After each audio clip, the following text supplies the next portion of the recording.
ఉగాది పండుగ ఎలా జరుపుకోవాలి ఏమన్నా ఇవన్నీ పంచాంగ శ్రవణం అన్నీ చెప్పారు కదా. ఉగాది పండుగ ఎలా చేయాలి?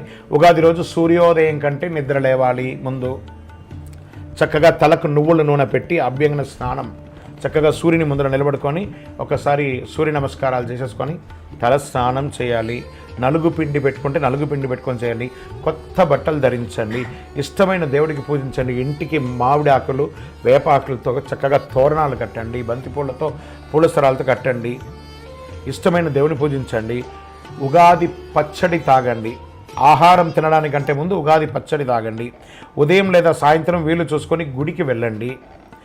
ఉగాది రోజంతా ఆలయంలో పంచాంగ శ్రవణం రకరకాల సమయాల్లో చేస్తుంటారు కాబట్టి పోయి దేవాలయంలో వినడం చాలా మంచిది. ఇంకా మన మాధ్యమం ద్వారా కూడా, ఎందుకంటే అన్ని యొక్క టీవీ ఛానల్స్లోనూ మనం చెప్తున్నాం కాబట్టి మాధ్యమంలో వివిధ రకాలైన ఛానల్స్లో కూడా చెప్తుంటారు, మనం కూడా దాన్ని చెప్తుంటాం. దీన్ని కూడా మీరు చేసుకోవచ్చు.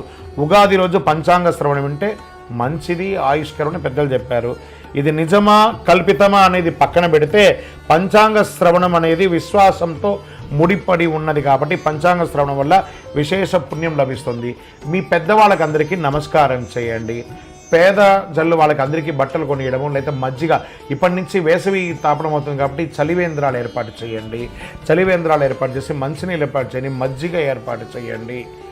పేదవాళ్ళు ఎవరైనా ఉంటే వాళ్ళకి చక్కగా చెప్పులు కొనియండి, గొడుగు కొనియండి.